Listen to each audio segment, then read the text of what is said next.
So right now it is 12:26 p.m. Eastern Time, 9:26 p.m. Pacific Time, and 5:26 p.m. Irish Time as of recording this.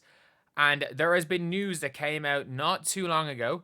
Actually, this was a couple of hours ago from the Chicago Tribune and Julia Pope. I only saw this coming up on my feed recently enough, and it's about the completion of the Sky's new training facility in Bedford Park, saying it'll be delayed till 2026. So we already knew that. However, to accommodate significant additions, that is one big thing. So the Chicago Tribune, I have to use a VPN, so give me 2 seconds to get the article up because I tried to pull it up on the side and it's currently saying that not available in my region. So let me try get a VPN on this article. There we go. Here we go. Construction facility delayed into 2026 to accommodate expansion. So obviously it was originally meant to be completed in 2025. Building is being constructed in partnership with Bedford Park as part of a second phase of development at the Winchester Sports Complex. So basically, we saw a while ago that they couldn't get a loan for it and that they were trying to get Bedford Park to like basically give them a loan in advance and then they would pay them back with like an interest-free loan, I think.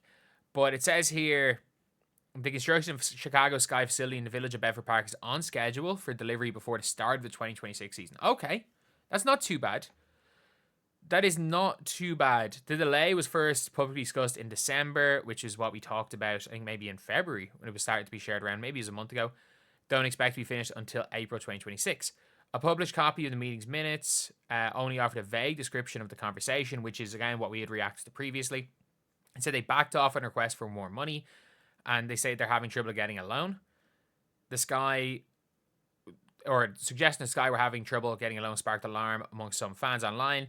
The reality is more mundane. Fluctuating plans for the recent additions of training facility have altered both the construction plans and final cost estimations, which is fair. Like, if you're getting a loan and then suddenly things are going to change and it's more loan, it's going to be tough to get a loan if you don't know what it's going to cost. But obviously they paid an upfront sum of $5.9 million, which is about 15% of the $38 million. And what are the extra things they're bringing in? That is what I want to see. The Sky would secure a 10-year deal to occupy this portion of the square foot facility constructed in Phase 2. After 10 years, the Sky will have an option to renew for another decade. Bedford Park will cover all utilities and maintenance throughout the tenure. So yeah, fair enough. Fair enough. Like, they've obviously put money down. But let's see. It's a time of uncertainty. We want to see the Sky have the best training facility in the WNBA, and we're hoping that will be accomplished, but it's also tied in with our Phase 2. It's a pretty big project. And realistically, look, that's not going to happen. It's not going to happen. And it also says here they haven't announced specifications to the addition, which is 33 to 50% increase in the overall size. So obviously, look, that's why things are like getting harder. So the original plans for this facility included 2 full-length basketball courts, a training room, a players' lounge, a content creation space, and administrative offices. The overall cost of the building Sky's contribution will also increase with the expansion.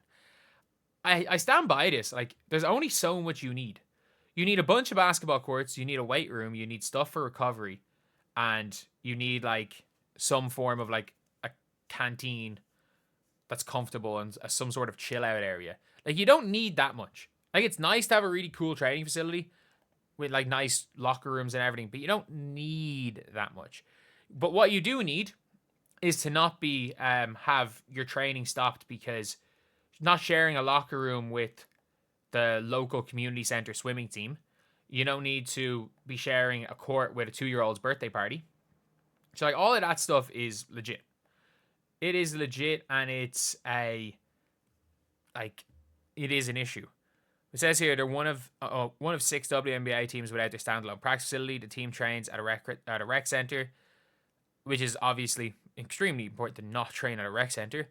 For years, this type of accommodation was standard in the WNBA, but facilities become a keen focus for the league's popularity and success grow, raising the standard for player treatment along the way. Expansion teams such as the Valkyries are entering the league with new facilities, while other teams are committed to constructing their own space in coming years, which is a thing that's going to happen. And I will say this, that is probably one of the things that the WNBA teams and players, or say the players, might end up losing in the CBA. Like, I think because of the cost that it's going to take for these training facilities, I think realistically, their salaries should quadruple. But their salaries, instead of their salaries quadrupling, in this current CBA, their salaries might only go up by 1.5 times because of the cost of everything else. I think the players, more than likely in their CBA negotiations, they lose a little bit of leverage just because of the charter flights per player is going to be significantly more, like, it costs significantly more per player to have charter flights than it does for a max salary. Like the max salary of the WNBA is going to be what, 200K per year, and charter flights per player is going to cost more than that. And like, imagine, obviously you have to take into account that there are minimum contract players and their flights are going to cost more than their salary, and all the other stuff that the teams do are more than the salary. So obviously when it comes to negotiations, that's going to be a thing. And I do think when it comes to the owners, that this maybe gives the players a little bit less leverage. Like, the people are saying the players have all the leverage. The owners that are like, well, you know, we're putting in this financial commitment already for training facilities. We're trying to do this. We're trying to do that. And I think all of this stuff, as much as anything, gives the owners quite a lot of leverage when it comes to the CBA negotiations. But yeah, for the Chicago Sky, I think it's like one step back for what could be 10 steps forward. If it turns out that it's a significantly better, it's like an absolute significantly better like experience and a significantly better training facility for the team long term, then yeah, you would take it being delayed by 7 or 8 months, even for next year's offseason. And even if that means you're not going to get any big free agents in 2026, for all these teams, the long-term goal should be that this team is there for 20 more years. So even if it does hurt in 2026, if you're then able to have a really solid 2027, 2028, 2029, you're sorted. It's the right thing to do. So anyway, yeah, that is the video. Obviously, not ideal for Chicago Sky players. Let's get Kenny Card out of the picture, but I just put Spoon in the picture. Let's zoom in a little bit so that it is just the 3 players that are currently staying with Chicago Sky. And I mean, you can see the back of, I have no idea. Is that Lindsay Allen, Dana Evans? I'm not sure, but we've got the 3 players for this guy here.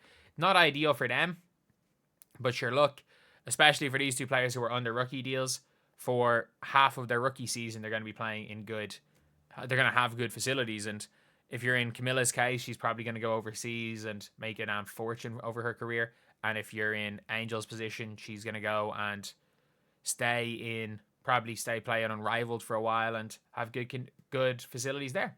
So yeah, let me know what you guys think in the comments section below. And that is the video, lads.